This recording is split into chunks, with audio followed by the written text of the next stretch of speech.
us instruments of your peace. Where there is hatred, let your love increase. Lord, make us instruments of your peace. Words of pride and prejudice shall cease when we are your instruments of peace. Bonsoir, nous saluons. Alors, en exécutant ce petit refrain, nous pensons fortement, nous souhaitons qu'il parvienne à Jérusalem pour renforcer les pionniers de la paix et au-delà de Jérusalem, dans tous les points du monde d'ailleurs que nous représentons tous ici, que chacun de nous soit renforcé par le Seigneur pour militer pour la paix. Amen. Merci beaucoup. Vous savez, c'est un grand honneur pour nous de nous voir dans cette auguste rassemblée, dans ces sommités que vous représentez.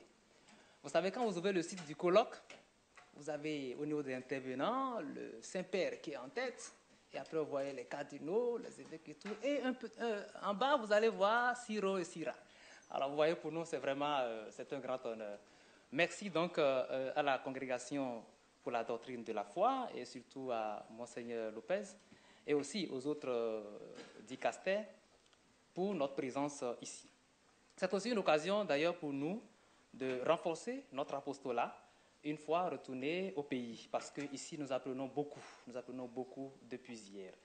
Et nous pourrons donc mieux aider les jeunes et les familles telles que nous le faisons dans notre pays. Alors, mais qui sommes-nous et puis d'où venons-nous? Je suis, moi, Cyril Seke. Je suis prince Batonou, d'une région du Nord Bénin, mais elle est du Sud. Yvette Anioubi Padonou, elle s'appelle, elle est du Sud Bénin.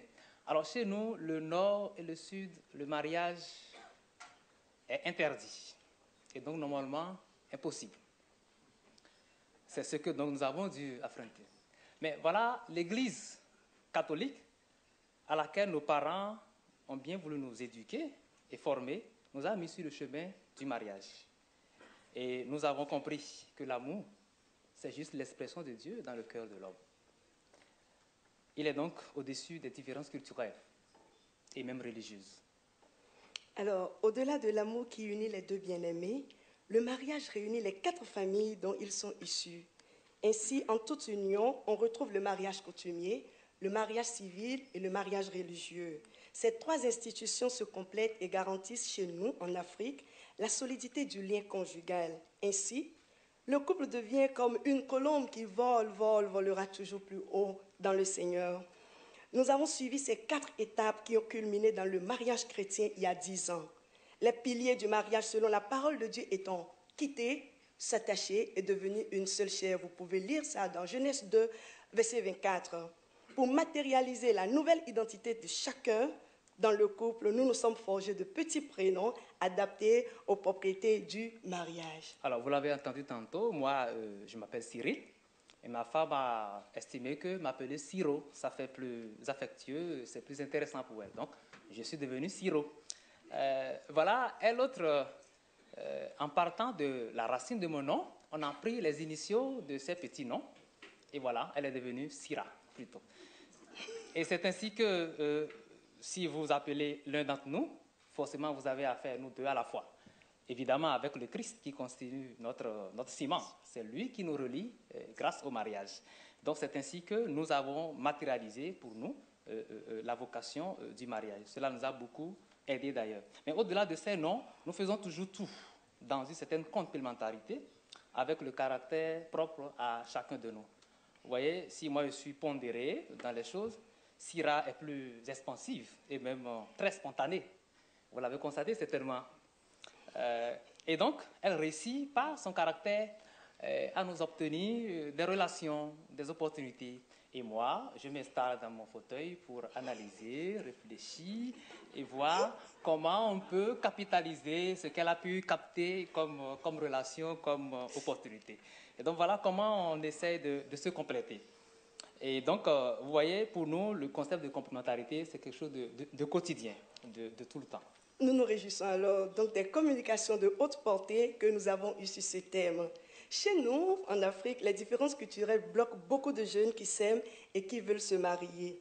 Nous avons été dans le cas, mais nous avons choisi de servir d'exemple et même de cobayes pour faciliter la tâche aux autres. Cela nous a soumis à plusieurs types de difficultés. Quand je dis difficultés, il faut bien peser le mot difficulté. Mais dans le Seigneur, ces difficultés pour nous ne représentent que des défis à relever par la foi. La première difficulté risque de polygamie.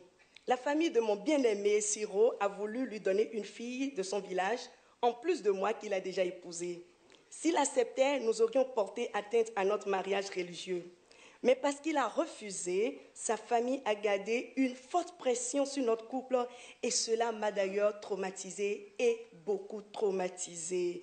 J'ai frôlé même la folie.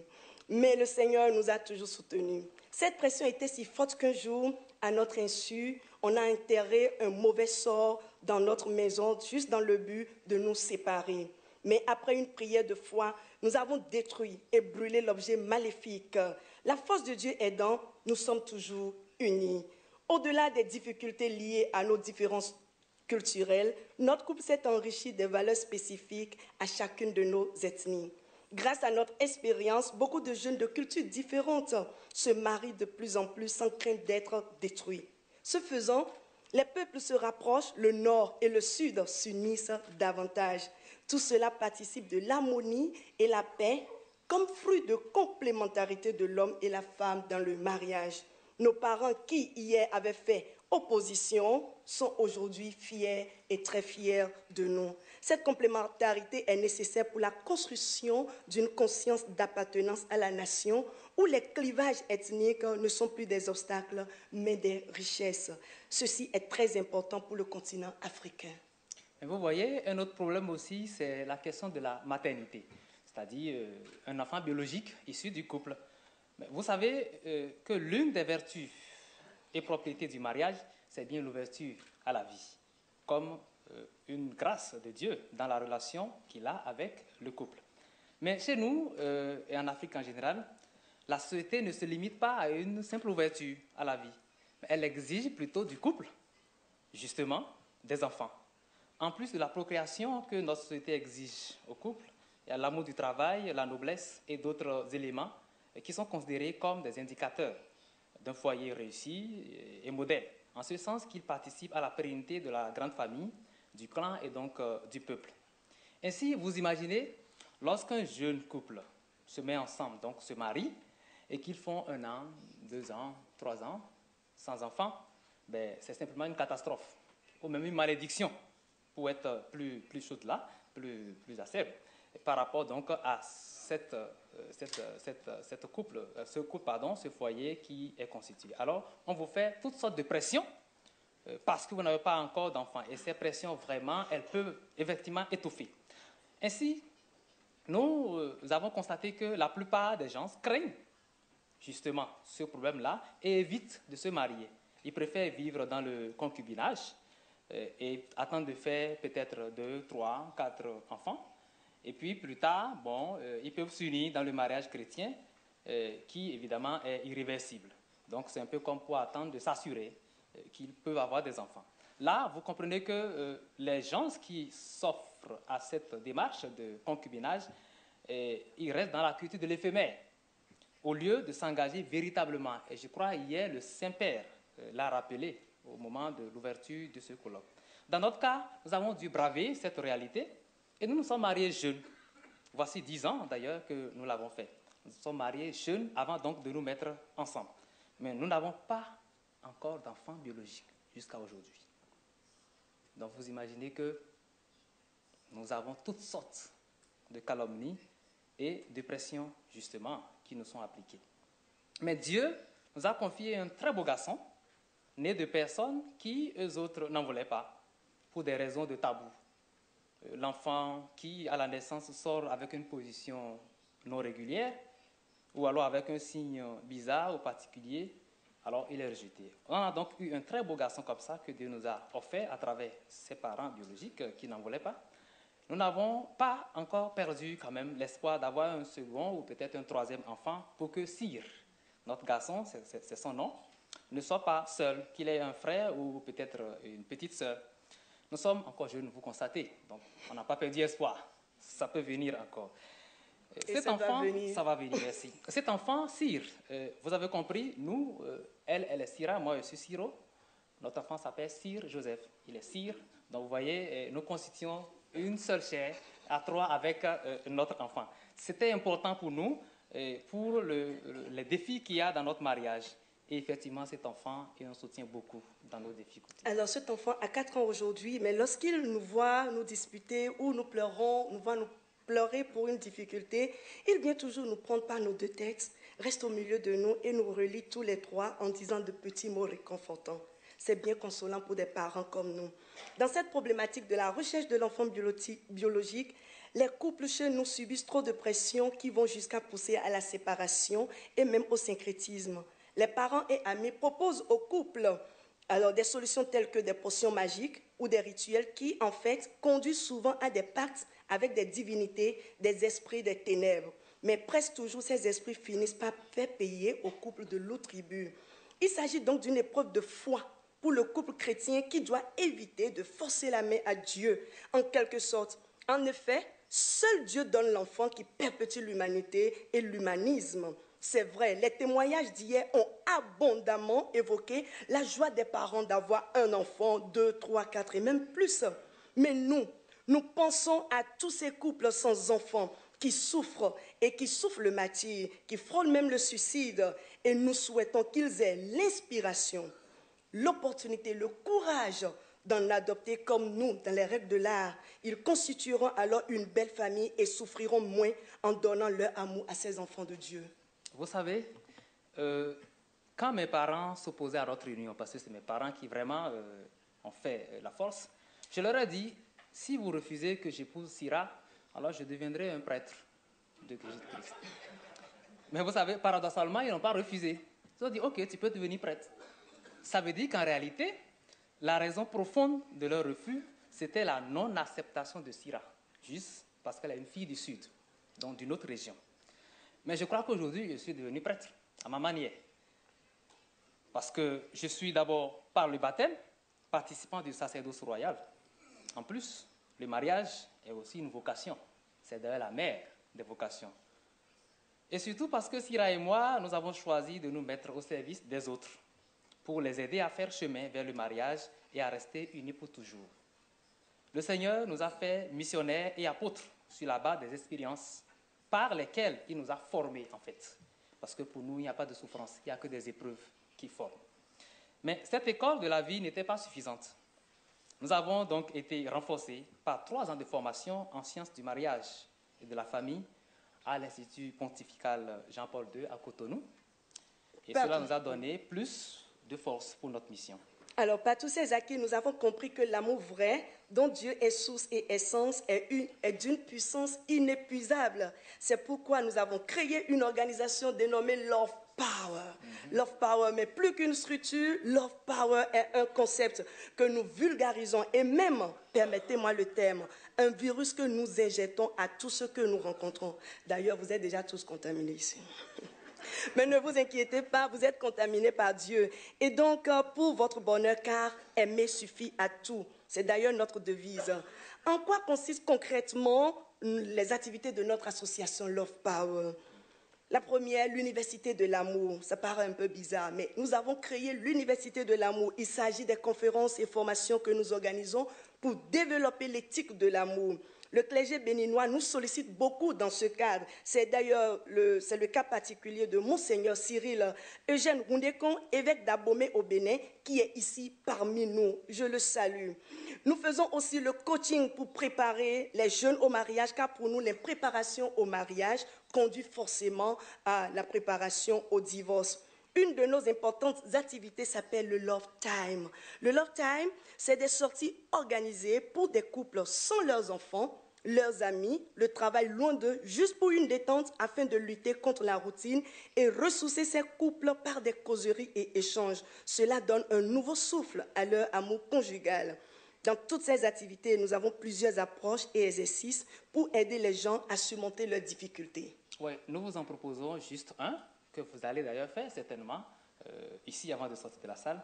Il s'agit d'un exercice basé sur l'hymne à l'amour de 1 Corinthiens 13, versets 4 à 8. Vous savez, le texte qui dit l'amour est patient, il est plein de bonté, l'amour pardonne tout, ainsi de suite. Vous le connaissez. Alors, prenez ce texte. Premièrement, vous le lisez tel qu'il est écrit. Deuxièmement, vous le relisez, mais en remplaçant le mot amour par le nom de Jésus. Vous allez voir que si vous lisez, le texte reste cohérent. Mais en troisième position, remplacez le mot amour par votre nom. Et essayez de relire le texte. L'amour est patient, l'amour pardonne. Si vous réussissez à lire tout le texte sans freiner quelque part, vous devriez être normalement au ciel. Mais si vous n'y arrivez pas, comprenez alors que vous avez encore quelque chose à améliorer chez vous.